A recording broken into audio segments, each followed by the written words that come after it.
ഞങ്ങളെ ഓലയുടെ സർവീസ് സെൻറ്ററിൽ പോയിട്ട് വരുന്ന വരവാണ്.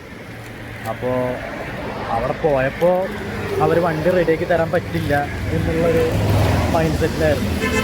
വലിയ പണിയൊന്നുമില്ല വണ്ടിക്ക്. വണ്ടിയുടെ ഈ സുങ്ങാമിൻ്റെ അവിടെ നിന്നൊരു സൗണ്ടും കാര്യങ്ങളും വന്നപ്പോൾ അത് കൊണ്ടുപോയതാണ്. അപ്പോൾ അവർ പറഞ്ഞത് ഗ്രീസ് ഇട്ട് കഴിഞ്ഞാൽ റെഡിയാവുമെന്ന് ആണ് അവർ പറഞ്ഞത്. ഒരു 10 മിനിറ്റിൻ്റെ പരിപാടിയുള്ളൂ. അവർക്കത് റെഡിയാക്കാൻ പറ്റില്ല.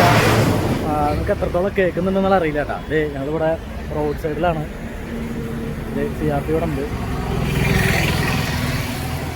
അങ്ങനെ പോയിട്ട് അവിടെ നിന്ന് വരുന്ന വരവാണ്. ഇപ്പോൾ പോയപ്പോൾ അതിൻ്റെ ഉള്ളിലത്തെ വീഡിയോസും കാര്യങ്ങളൊന്നും എനിക്ക് എടുക്കാൻ പറ്റിയില്ല. പക്ഷെ പോയപ്പോൾ കുറച്ച് വിഷ്വൽസ് കിട്ടിയിട്ടുണ്ട്. അത് ഞാൻ നിങ്ങൾക്ക് കാണിച്ചു തരാം കേട്ടോ. ഹലോ,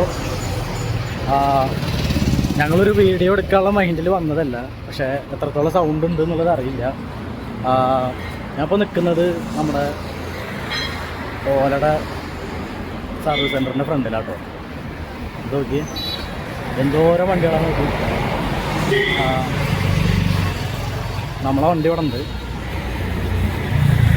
ഞാനിപ്പോൾ വന്നത് ജസ്റ്റ് ഇതിൻ്റെ ഈ കാണുന്നില്ലേ, ഒരു സൗണ്ട് വന്നു വണ്ടിക്ക്. അവർ ഇതിൽ ഗ്രീസ് ഇട്ട് കഴിഞ്ഞാൽ ആ സൗണ്ട് മാറുമെന്നാണ് അവർ പറയുന്നത്. പക്ഷെ അവിടെ വണ്ടി വന്നപ്പോൾ അവർക്ക് ചെയ്തു തരാൻ പറ്റില്ല എന്നുള്ള സിറ്റുവേഷനാണ്.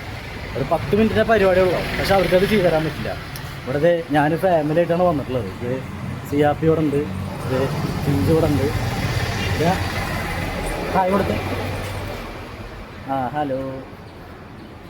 അപ്പോൾ ഞങ്ങൾ ഫാമിലി ആയിട്ടാണ് ഇത്രയും ദൂരം വന്നിട്ടുള്ളത് എന്ന് പറഞ്ഞിട്ട് പോലും അവർക്ക് ഒരു മൈൻഡും ഇല്ല. എന്നോട് പറഞ്ഞത് പിന്നെ വരാൻ എന്നുള്ള രീതിയിലാണ് പറഞ്ഞത്. ഇനി വേറെ ഒരു കാര്യം കാണിച്ചു തരാം.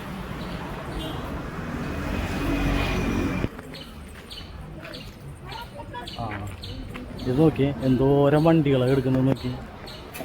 നമ്മളൊന്ന് ആലോചിച്ച് നോക്കിയാൽ നമ്മൾ കാശും കൊടുത്ത് വാങ്ങിച്ചിട്ട് ഈ മഴയും വെയിലും കൊണ്ടിട്ട് ഈ കാട്ടിലാണ് കൊണ്ടുവന്നിട്ടുള്ളത്. കഴിഞ്ഞ പ്രാവശ്യം വരുമ്പോൾ ഇവിടെ കാടായിരുന്നു. അപ്പോൾ കാടൊക്കെ വൃത്തിയാക്കിയിട്ടുണ്ട്. നോക്കിയേ, എൻ്റെ വരെ വണ്ടികളാണ്. ഇത് കണ്ടില്ലേ, എന്തോരം വണ്ടികളാണ്. ഇതിപ്പോൾ എൻ്റെ വണ്ടിക്ക് ഒരു 10 മിനിറ്റിൻ്റെ പരിപാടിയുള്ളൂ. അത് അവർക്ക് ചെയ്തു തരാൻ പറ്റില്ല എന്ന്. അപ്പോൾ ഞാനതിൻ്റെ ഉള്ളിൽ വന്നപ്പോൾ വേറെ വണ്ടികൾ പണിയണമൊന്നുമില്ല. അതിന് ഉള്ളിൽ വണ്ടികളുണ്ട്. എന്നാൽ അവർക്ക് ജസ്റ്റ് ഇതൊന്ന് ചെയ്ത് തന്നാൽ മതി. ഒരു 10 മിനിറ്റിൻ്റെ പരിപാടിയുള്ളൂ. ഞാൻ ഫാമിലി ആയിട്ട് ഇത്രയും ദൂരം വന്നെന്ന് പറഞ്ഞിട്ട് പോലും അവർക്ക് യാതൊരു വിധത്തിലുള്ള മൈൻഡും കാര്യങ്ങളൊന്നുമില്ല. ഇപ്പോൾ ചെയ്തു തരാൻ പറ്റില്ല ഏടാ എന്ന് പറഞ്ഞു കഴിഞ്ഞാലും ഈ ഒരു മൈൻഡിലാണ്. അതുപോലെ തന്നെ എൻ്റെ കൂട്ടുകാരൻ്റെ വണ്ടിയാണ് നോക്കി. ഈ വണ്ടി ഈ വണ്ടി KL 46/3229. ഇതിൻ്റെ അവസ്ഥ നോക്കി നിങ്ങൾ. 5 മാസമായി ഇവിടെ കൊണ്ടുവന്നിട്ട് അവസ്ഥ. അതാണ് വണ്ടിയുടെ അവസ്ഥ. എങ്ങനെയുണ്ട്?